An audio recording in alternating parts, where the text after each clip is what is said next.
दूसरा, फर्मा बरदार।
नहीं रहा।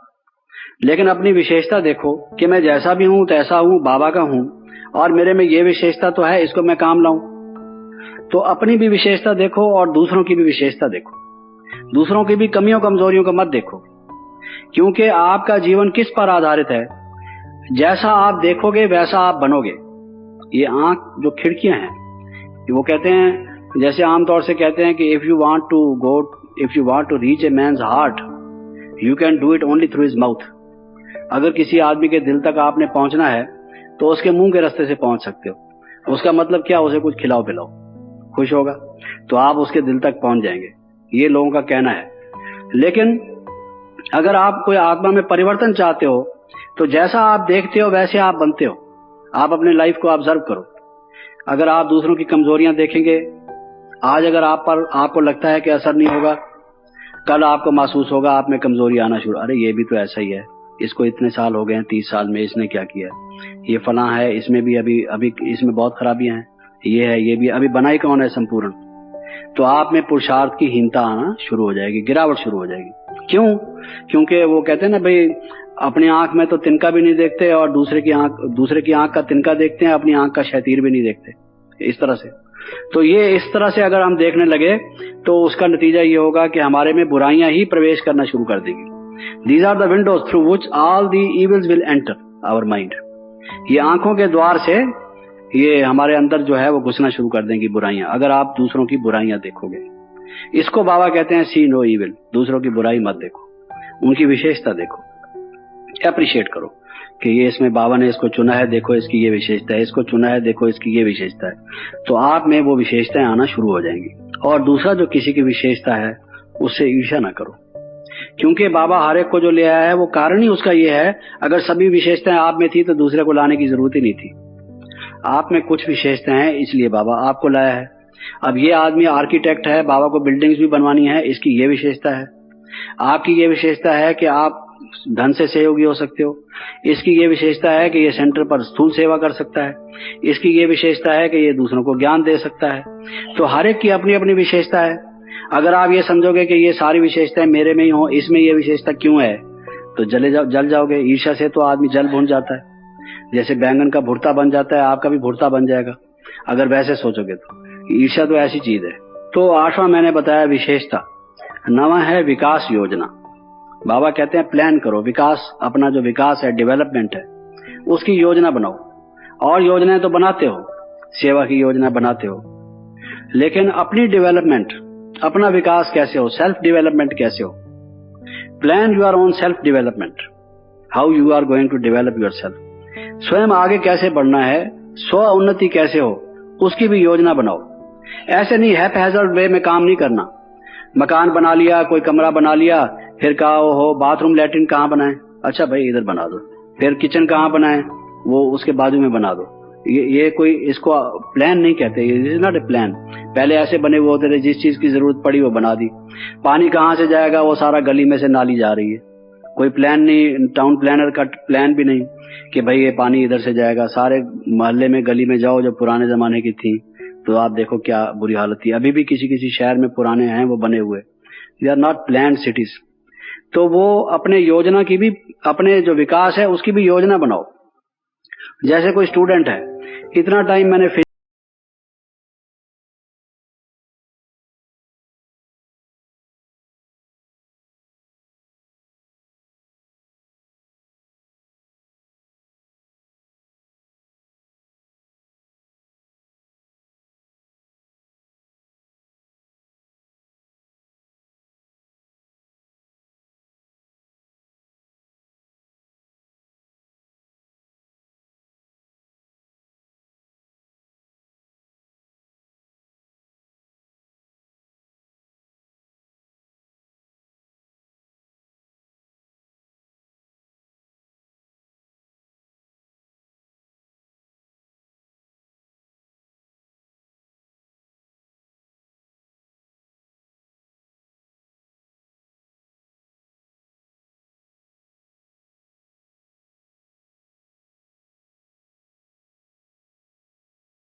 हूँ ये भी बहुत जरूरी है, पहले ये सुन लो। वो बता देंगे अच्छा भाई सुनाओ। सुनाने के बाद फिर दूसरी बात कहेंगे पहले चाय पी लेते हैं फिर डिस्कस कर लेंगे। चलो चाय पी लो, फिर उसके बाद कहेंगे 15 मिनट गैप छोड़ दो, फिर इकट्ठे बैठ के जम के बात करेंगे। तो कोई भी चीज व्यवस्थित नहीं, क्या करना है क्या नहीं करना। फिर जब बात करेंगे वो कहीं से कहीं चले जाएंगे। कोई उनकी पटरी ही नहीं है जिस पर रेल चले उनकी, वो कोई राइट लेफ्ट ही नहीं है जिधर ही ले जाए। तो जो योगी और ज्ञानी होगा उसके थॉट्स ऑर्गेनाइज्ड होंगे, व्यवस्थित होगा, जीवन उसका व्यवस्थित होगा। एक तो उसका टाइम मैनेजमेंट होगा, सारी दिनचर्या जिसको हम कहते हैं, दिनचर्या माना क्या, मैनेजमेंट ऑफ टाइम। हमारा जो टाइम है वही तो लाइफ है। वो हमारा टाइम हमने किस पर स्पेंड करना है, योग पर कितना, ज्ञान पर कितना, सेवा पर कितना, रेस्ट पर कितना, भोजन पर कितना, ये सारा टाइम मैनेजमेंट व्यवस्था है टाइम की।